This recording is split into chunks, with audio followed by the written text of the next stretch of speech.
Magic is found in every room, where people connect over a shared purpose. In this weekly podcast, Luke, Hannah and Chris explore the role of purpose, courage, mindset and culture in every leader's quest for transformational performance. So I will share a story about something good from NNAHRA. Today I attended the mental health wellness session, and specifically it was a very emotional session. Anthony shared his experience with attempting suicide. And then the other two individuals, Teresina and Angela, they were able to talk to us about how you can help your employees who are facing mental health issues. That's what I learned today. I really appreciated that session, and I'm looking forward to next year. I attended a session called Calm in the Chaos, presented by Ruth Zaldivar. I believe she was from a casino in Oklahoma, specifically Tulsa, because she mentioned a historic flood that the casino had encountered. But what I really appreciated about this presentation was that she tied in real-life examples of what they faced, the challenges they faced, the adverse circumstances, to the Basque principles of SHRM, as well as NNAHRA's THRP certification. She tied in the leadership, the practical situations, the planning, and then the things that their best practices, their lessons learned from those adverse circumstances that helped them be a better employee in terms of serving and taking care of their employees. So I thoroughly enjoyed that. So if I took anything, one of the many things I should specify with that, or be specific, but that was truly a seminar worth attending. I'll tell you something good about NNAHRA 2022. I want to say it is the effect that I have on people. I love when people tell me I have good energy, and I want to keep up that good energy. So 2022 NNAHRA has been a blast. I'm out. Hello, and welcome to Magic in the Room. I'm Chris Province, and today we have a very special episode. We are here at the National Native American Human Resource Association National Conference. So we'll refer to that today as NNAHRA. I'm so excited today to be joined by NNAHRA's leadership. Their board members are here, and we're going to talk all things Indian country, tribal sovereignty, HR. We're going to have a lot of fun in the next few minutes. So thank you all for joining us. So without further ado, I'm going to run through some introductions, kind of let everyone know who's here with us today. First off, we have the NNAHRA president, Judy Wright. Thank you, Judy, for being here. Judy Wright is an enrolled member of the San Pasqual Band of Mission Indians and began her career in human resources in 1981 at Hewlett-Packard Company. That was located just in San Diego, California. In 2001, she joined Valley View Casino and Hotel. That is an enterprise of her tribe, the San Pasqual, where she serves as Vice President of Human Resources. Thank you for being here, Judy. Also, we have the NNAHRA Vice President, Anthony Tillman. Anthony Tillman is of Mohawk, Otoe, Missouri, and Muskogee Creek descent, and has served as NNAHRA's Vice President since 2015. Anthony is currently working for the St. Regis Mohawk Tribe as their Cannabis Compliance Manager. Thank you for being here. Thank you for having me. And we also are joined by the NNAHRA Treasurer, Azadeh Tavakoli. She is Meskwaki and Iranian. Human resources is her passion, and she's worked with both tribal and medical employers since 2007. She's proud to have served on the NNAHRA board and has been on and off since 2015. Thank you. So thank you for being here. And last but not least, we're joined by the NNAHRA Secretary, Suzanne Clem. Thank you so much for being here, Suzanne. Suzanne Clem is the Human Resource Director at Wild Horse Resort and Casino, which is owned by the Confederated Tribes of the Umatilla Indian Reservation. And Suzanne joined NNAHRA as a speaker back in 2006. Thank you for having me. And was elected to the board in 2008. Thank you, Chris. Good morning. Yeah, thank you guys. It's morning here in beautiful San Antonio. I think everybody brought their boots to this conference. We've been throwing lassos and all kinds of fun cowboy stuff down here in Texas. So let's talk about NNAHRA. And, we know it as the Native American Human Resource Association, but we're going to dig in today. Like, what do you guys do? What's your purpose? How do you fulfill that? But first, you guys have all been called to leadership in this space. And one, I just want to show appreciation and say thank you for your leadership and your effort and leading Indian country through, it seems like it's always fluctuating times and challenges ahead, right? And a lot of changes. And especially as so many tribes are looking at expansion and medical and different manufacturing, it's an exciting time to work in Indian country. But let me ask, and we'll just kind of start with Anthony and go around the horn here. What was your calling? What really compelled you to say, hey, I want to be a part of this organization and I want to be part of leading Indian country into the future? Well, the first time I was supposed to come to Nashville, that was my first conference, but my son broke his arm, so I had to cancel last minute and I couldn't go. So next one was in New Orleans, and I liked it. It was the networking, the people. People were smiling, people were laughing, having a good time. And I let my supervisor at the time, my manager, Stacy Holcomb, he was like, you could be part of this. I mean, you could be part of something great. And I was like, okay. And it was funny because he went out the night before and he woke up just to nominate me, and then he went back to bed. But he wanted to make sure that I got nominated because he said, you belong here. This is something that you can do. And I went up there and I was going against, the incumbent was Mike Teeple at the time, and he's been on the board for quite some time. And we had our speeches and I gave my speech and people loved it. And I just knew then that, hey, this is something I could be part of, something I wanted to. And the reason I knew it was good is because even after, I felt bad that I beat Mike. And I went up to Mike and I said, I just want to apologize that I don't want to have any hard feelings. And Mike turned around and he says, there's no hard feelings at all. He goes, congratulations, you deserve this. Now take it to the next level. And I thanked Tao, and he said, you're going to be a great fit. So that, seeing how they embraced me and seeing how they loved my energy and the spontaneity of me, they were just, I knew this was my calling. And it's been my calling because they'll tell you that I've switched jobs a couple of times, but I've always made sure, because you have to be part of a tribe. And there were times where I would let go by the tribe, but I took tribal jobs that were not in HR just so I could stay on the board, because we're a family. And that's the beautiful thing about it. We get on each other's nerves. Yes, we fight a little bit and bicker, but at the end of the day, we love each other and we do anything for each other. And I think that's what makes, I don't think, I know that's what makes this such a great board to be on. Right. So that's when I knew it was my calling. Thank you, Anthony. I appreciate that. And I think you touched on something really important there, that as Native leaders in Native enterprise, we're invited to care more. And so if you're someone that's out there in a job or in a career, in a company right now, and it feels transactional, I'll be the one to invite you into our Native space and say, if you have that drive and you want that certificate to care more about the team, about the enterprise, about the community that you're serving, go check out what jobs are available at the tribe that maybe is in your area or in a place that you've always wanted to move to. And there are plenty of opportunities to serve in those communities. And just like what Anthony said, it is a path to care differently. In Native space, it feels different, and it's an invite to leaders to really come into the best of themselves. So thank you, Anthony. Exactly. So Azadeh, what was your kind of calling to this? That question is like a 5-part question. Number one, I went to NNAHRA probably for 3 years before I ran for office. I saw the family orientation of seeing people from different tribes, getting to know one another, and really building relationships with people and having that network. It was inspiring.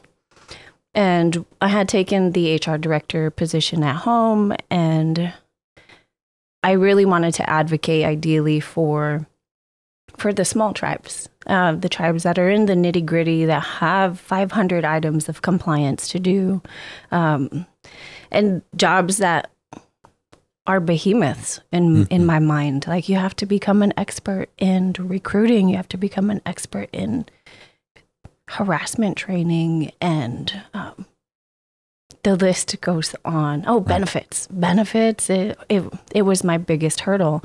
And trying to be the advocate, and same thing with background checks, and getting to know those companies on a higher level, and making sure that those companies that have the true purpose of Indian country at heart, and being able to advocate for partnerships with them, as well as finding ways to really connect those pathways to our citizens and our tribal members. And how do we bring up those programs, and how can we fulfill some of the drives of the tribal entities? Those are some of the reasons. But I think, I call out a couple of things there, and you call to all these things happening at scale, right? Mm-hmm. They have these big jobs, and so many, the majority of tribes right now are in expansion mode. They're in development mode. They're expanding enterprise. They're developing new businesses, new technologies. And meanwhile, they keep that stakeholder at heart, the person of the community that relies on the tribe for resource, whether that's housing, education, medical, et cetera. So it's this ever expanding responsibility that the governments and enterprises are taking on. And your ability to see that need and step into those roles and say, hey, I think I can lead the way, it's not only necessary, but it's powerful, and it sets a tone and example for the rest of us to follow. So thank you for that. Thank you. Suzanne? I came to NAHRA, I was asked to be a speaker. My mentor at the time, Lorena Thompson, was a founding member of NAHRA. It started in the Northwest with a few tribes gathering together and recognizing we were stronger when we were together. And then they took it national. And so she was on the board at the time and asked me to be a speaker. And when I came to NAHRA at the time, we maybe had 50 to 60 participants at those conferences. And what I found to inspire me to want to be on the board was I realized how important human resources was to protecting sovereignty for the tribes, and how when you don't have the knowledge and the education, there's many federal agencies that human resources work with, and they feel that they have jurisdiction over tribes. And I realized that if you weren't educated and knowledgeable about what your sovereign rights were, that human resources could chip away at sovereignty for their tribes without maybe that human resource director even knowing that. They might put up a poster that is not required for us because we're sovereign to host. And every time you do that, you're giving up your sovereignty. And it really spoke to me. And what I saw is that we had so many tribes that weren't represented at NAHRA and weren't getting that education, and weren't, maybe they were someone who was coming into Indian country as a human resource professional who may have worked outside of Indian country. It's completely different. And so it really felt like a mission to me. I dreamt that it would be hundreds and hundreds of Indian country human resource professionals coming together and learning that, and that the stronger we were in our education, Drummond Woodsum, Rick McGee, some of our legal attorneys that I met at that time, they just inspired me to get on the board and see if we could reach more people. And like Azadeh spoke about, and not maybe just the wealthy tribes who could afford to send people to conferences, but finding ways that we could possibly reach tribes that maybe couldn't do that. That was very important to me. We didn't have our THRP, which I'm sure we're going to talk about at that time.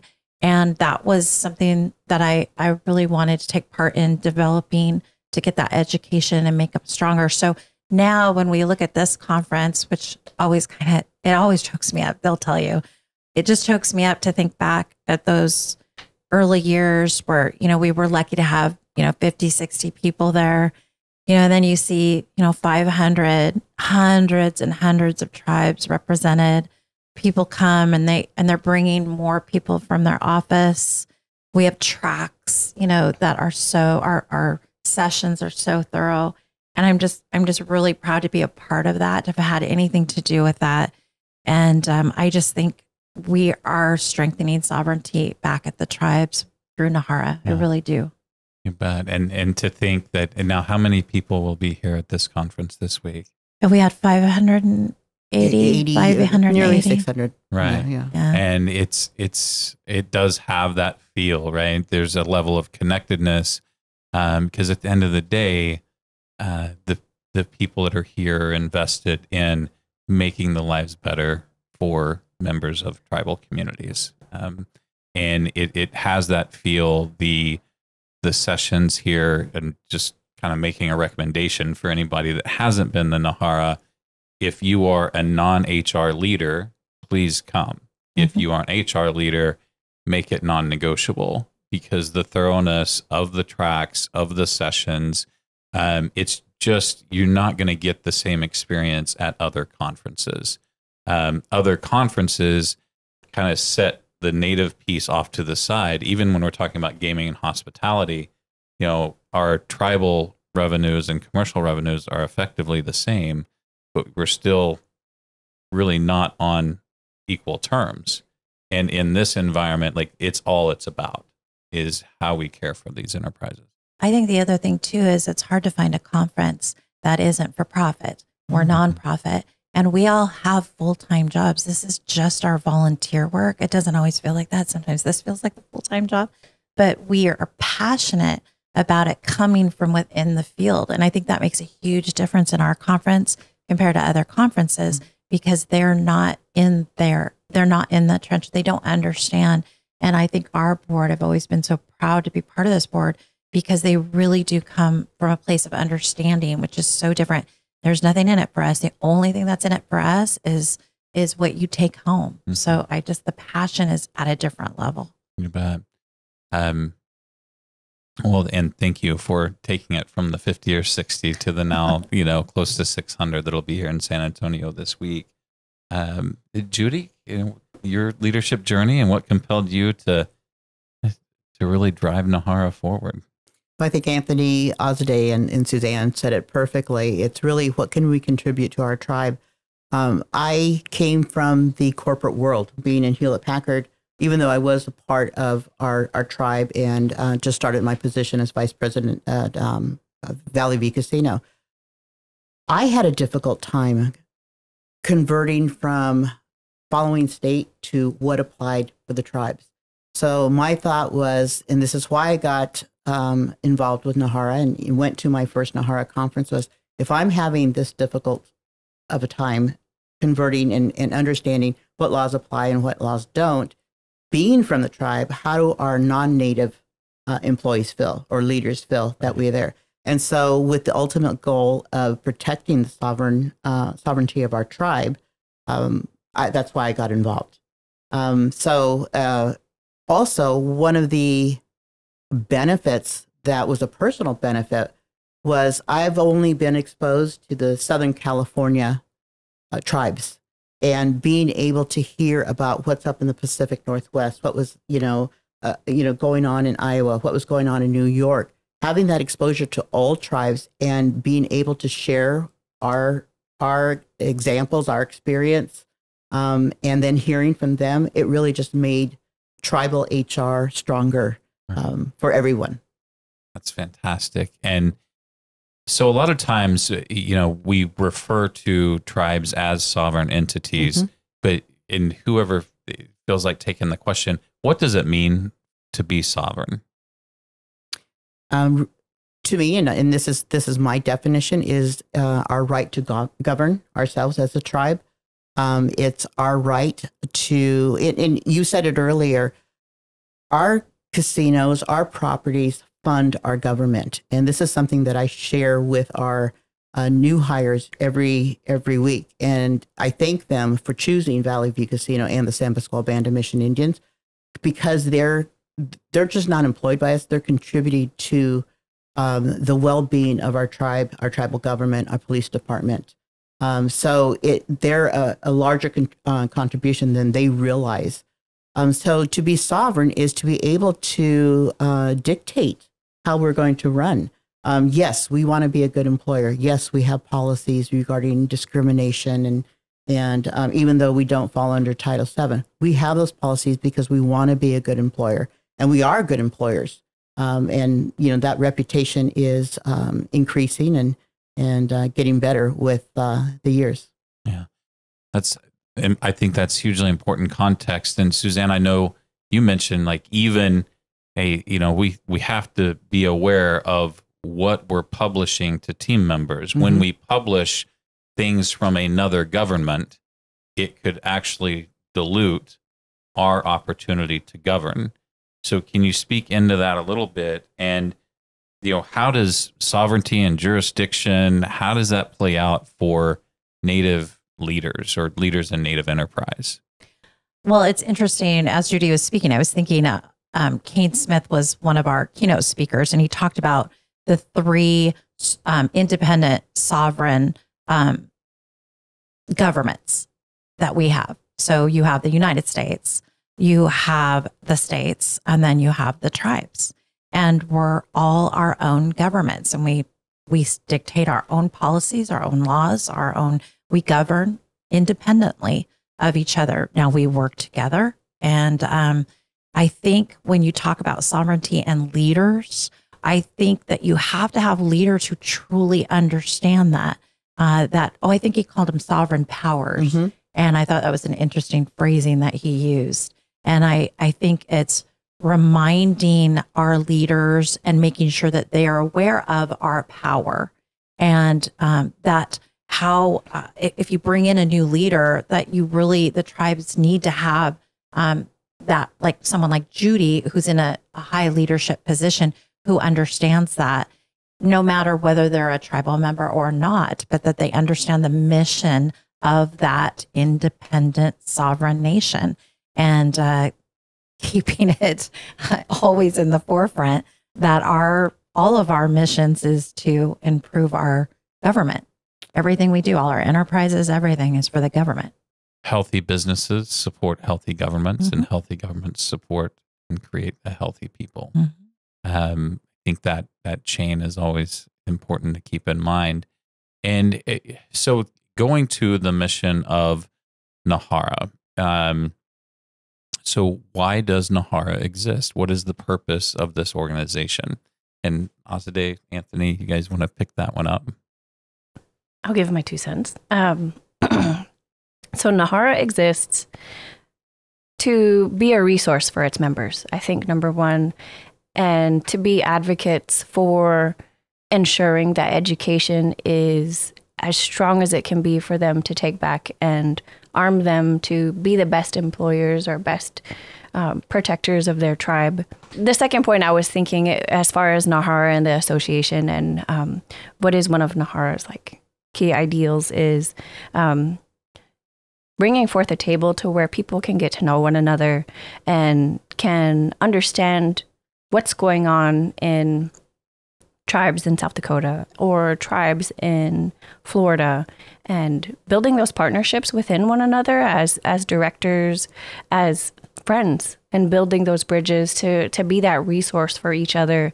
So even without the board, we're building bridges for the tribes to be resources for each other.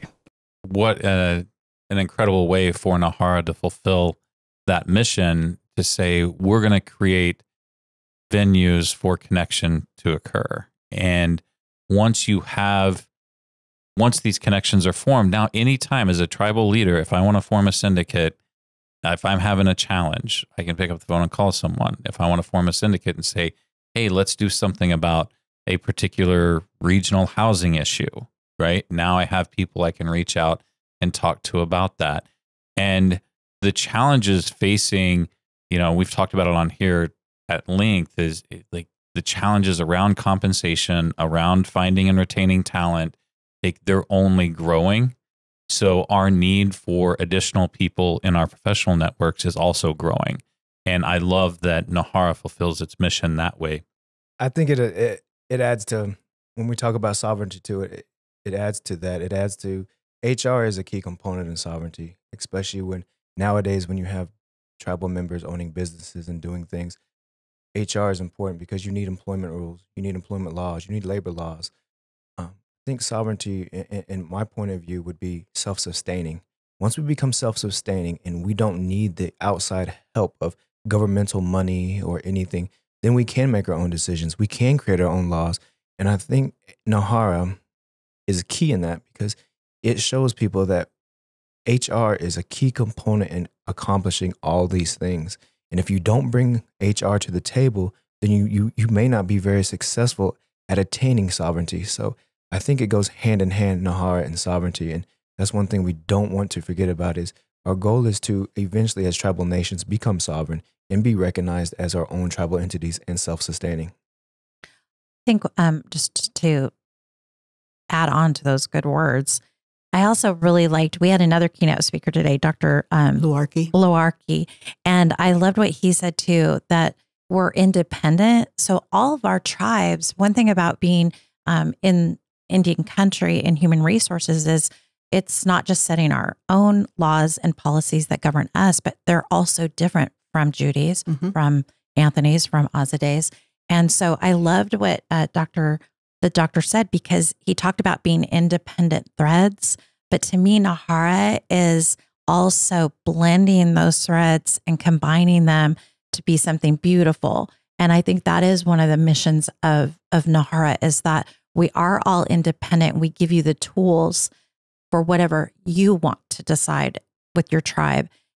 But yet we kind of come together. I always think of NAHRA as a support group also, because we're all in it together, but yet we get to be independent.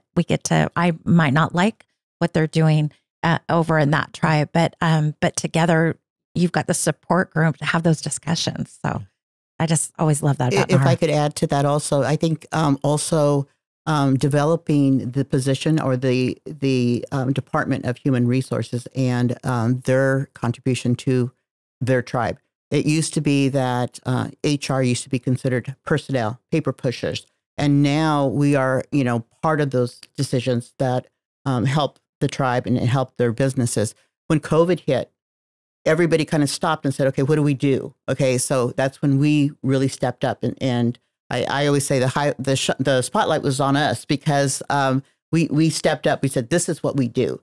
And many professionals in HR who didn't have a seat at the table now do. Right. Yeah. So it is really developing the profession too. What are some other ways that NAHRA fills its mission other than providing like an event like we're at this week? What are the other things, whether services, certificates, all those things? You were right on point as far as the recruiting ideals of what we're working on. And a lot of time working in Indian country is such a niche network, and it's hard to find those connections.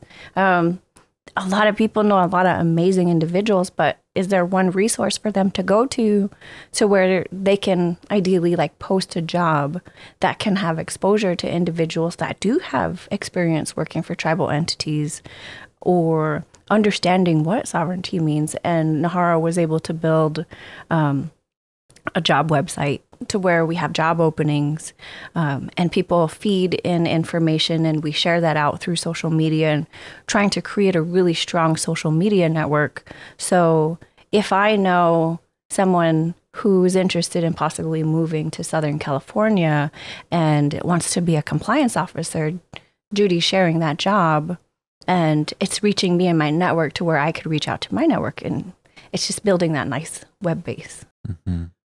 We're also, when I think of NAHRA, we're a resource. So like even when you look at the political landscape and you look at different administrations in the United States and how that impacts and what laws come down, our members can go straight to our website, and our legal experts are constantly keeping us up to date. So they can just go to NAHRA for that information. And maybe that same HR person also needs a job description, or that same HR person, maybe they're opening, they're starting to get into the marijuana, arena, and they are not sure how to navigate that. So this same person might have all these different needs that they would have to go to multiple different research multiple different places. And now they can just come to this hub where we have all that information. Judy was talking about COVID. And I thought it was such a beautiful thing where we were sharing, hey, here's what we put. This was the COVID leave policy that we are using. Take it, make it your own, whatever you want to do. But those types of things, when you're in HR, is so helpful to make you look like the expert when you're talking to your executives or you're talking to the decision makers in the tribe. They want you in that room because they know you have the resources. And usually it's NAHRA. That's who they say, this is who I went to. So that's what one of our missions is to make them be at home who everybody looks to as having the information. And they don't have it. They're getting it from us, which that's what we want. So we're proud of that. We get a lot of, contact from people who are just new into the HR arena for a tribal nation.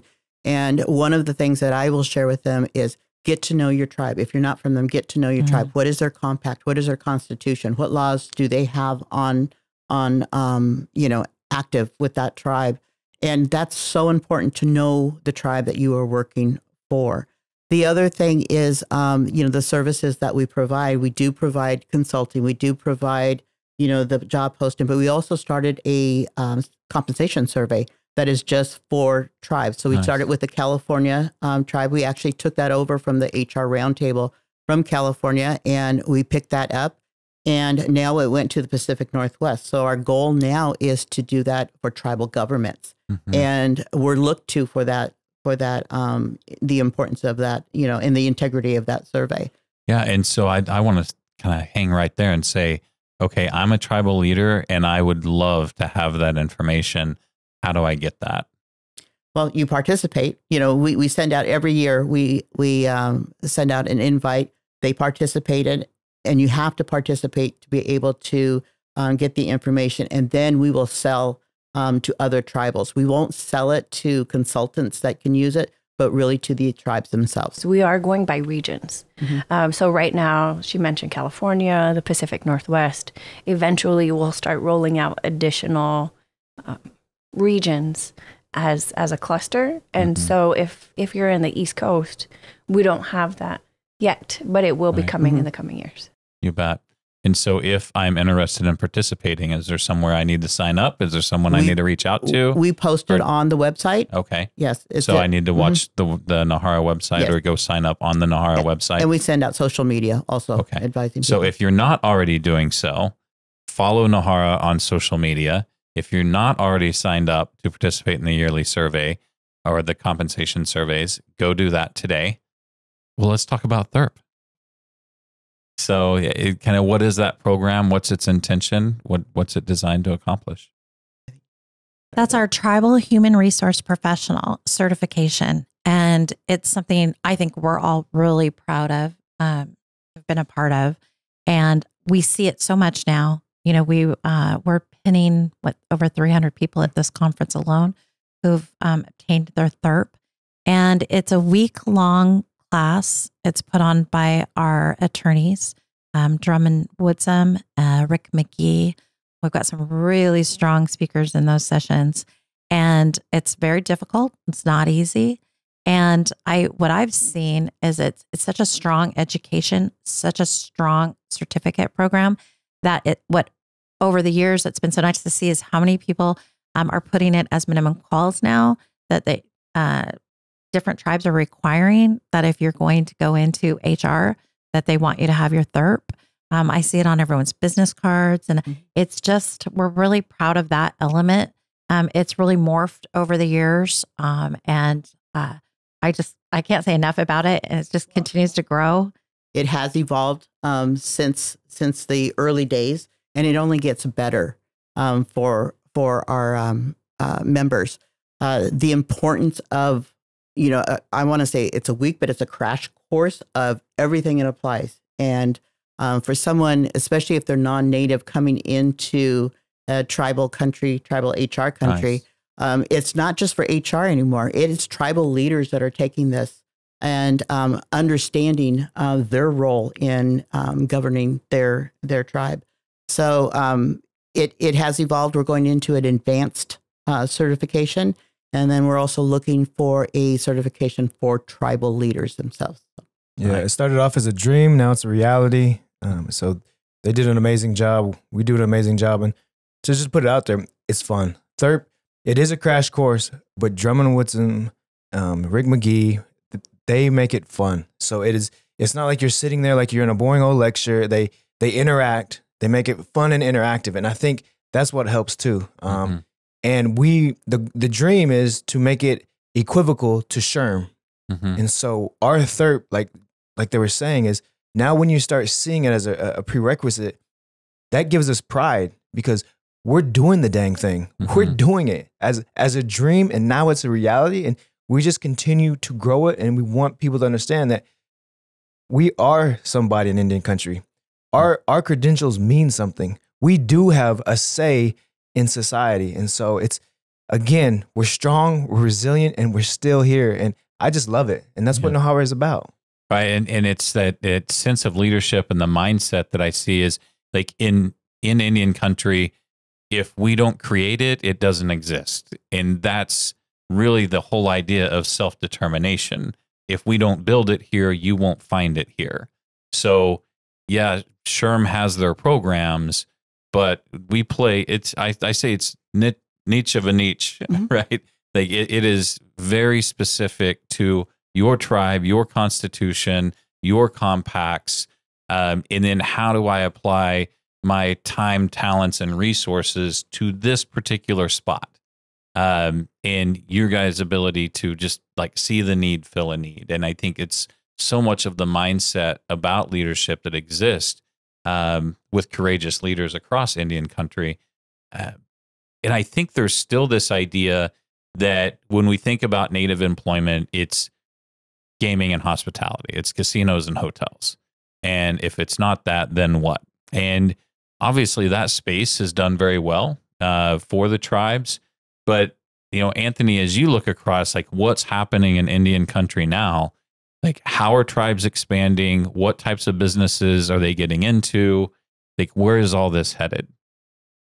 What's unique is, as you read, I'm the cannabis compliance manager. So definitely marijuana is starting to affect tribes, and we want to practice our sovereignty. So from my point of view, what I see is a lot of entrepreneurship. I know tribes are getting to the point where they're wanting their members to become their own entrepreneurs and step away from owning everything and step away from, hey, it's a tribal cannabis shop or it's a tribal entity.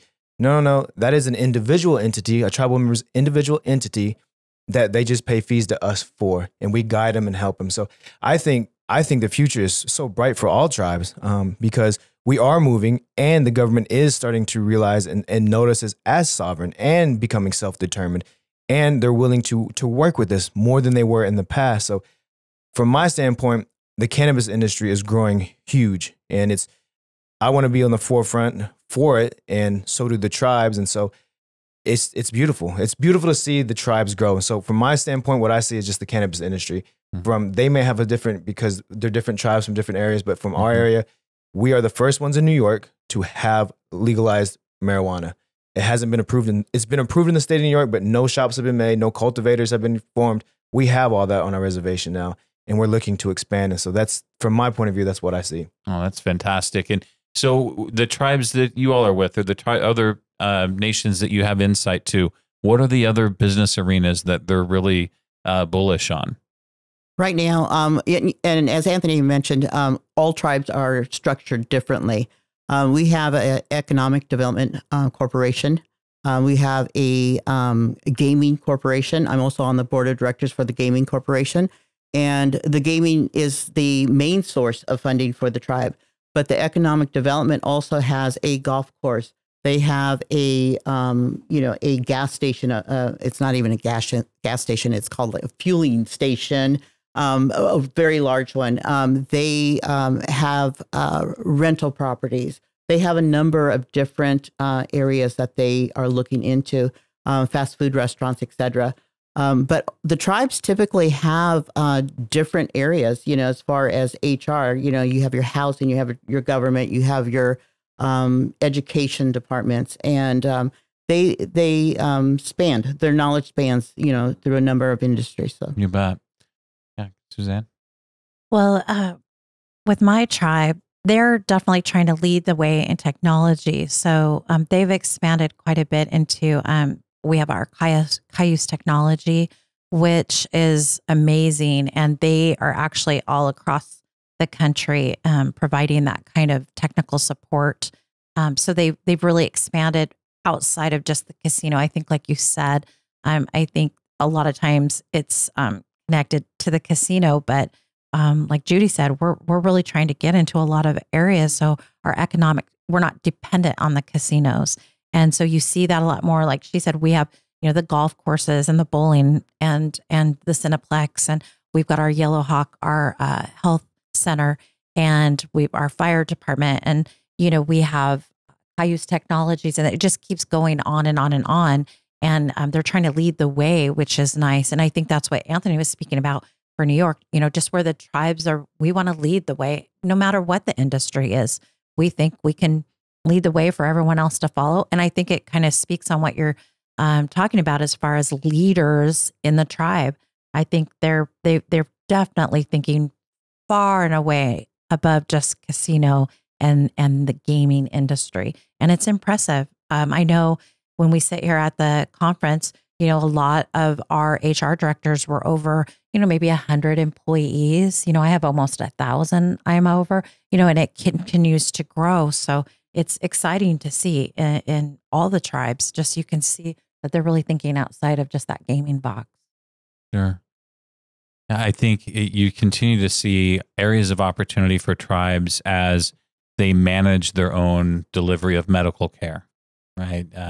Maybe even taking on IHS contracts is something that we're seeing more of.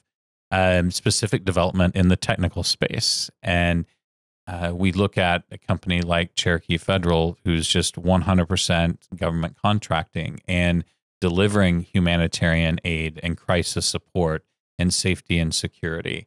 And then you start looking at, well, because they're sovereign, they do nation to nation. So you're finding them, overseas, offices in the Middle East, like direct contact or direct contracting with foreign governments for these services like we just talked about. And it's the career opportunities become pretty endless as these tribes start to grow and start to expand. And what's exciting is like there's no Wall Street shareholder. Like the value is all returned to the people of the company, the employees that work there, and to create that more productive government and create a better resource community. It's really one of the few triple bottom line environments where people can work and build a great career and do all the things that they would do, in commercial organizations, but such a stronger sense of purpose if that's what you're after. So let's spend our last bit of time here thinking about what is the future of NAHRA? Where after the accomplishments and success up to this point, where are you guys taking us from here? I'd like to say that we're expanding international because they can attest that I've been applying for positions before I got this position. And for the first time, I applied for an HR position and I had to fill out a Department of Defense form. And that let me know that, man, our tribes are growing. We talk about growing. They're growing overseas. They're taking on Department of Defense contracts. So I see NAHRA learning about this and moving forward and figuring out, okay, we're going to have to start thinking international laws, and we're going to start thinking, how do we make these applicable to international? Because again, you'll see tribes that are buying stuff over in China and Asia, and our tribes are expanding and growing. And I think as NAHRA, we'll grow right along with them. And we have to, because we're not thinking domestically anymore. We're going to start thinking internationally. Right. Well, that's a great point. That whole new set of challenges, right? We have a great partnership with the country of Canada, and we have members that are NAHRA members from Canada. And even though they have different laws as First Nations people there, they learn from us and we learn from them. So that networking and providing relevant information to what may be happening here in our tribes in the United States, and also their tribes in Canada is really important. So sharing that information and as Anthony said, just that relevant information and tools. You bet. We sent our president a few years ago, went to Australia to meet with the Aboriginal community there. He also went to Africa, where we met with some first people there. It's interesting to expand like that and to be an influence. I think when we talk about the future, I'd like to see NAHRA be much more of an influence in Washington, D.C., that we are growing so much that to be part of those conversations, we have been to Washington, D.C. We've made multiple trips there. Our headquarters are located in Washington, D.C., but being at that table, those conversations, they're making a lot of decisions out there. And NAHRA, our goal is that we will be at that table, be part of those conversations. Absolutely. And another item that Judy alluded to earlier was ensuring that NAHRA has that educational track, not only for our HR professionals, but also our tribal leaders. Many times when we're recruiting for those positions, you want to be able to equip them with the tools to understand what it is like and what the nuances are, and developing that leadership track course is going to be a really great avenue for us to expand not only to HR professionals, but our partners in our entities.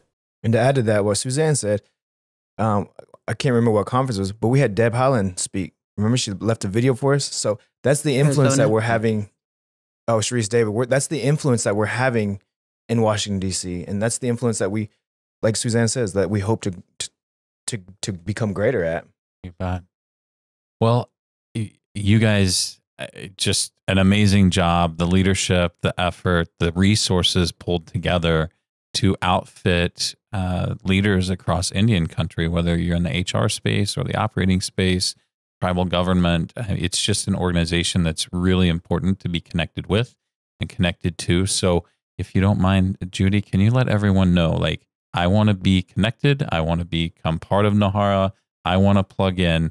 How does someone go about doing that? I think the first step is to go to our website, which is NAHRA.org.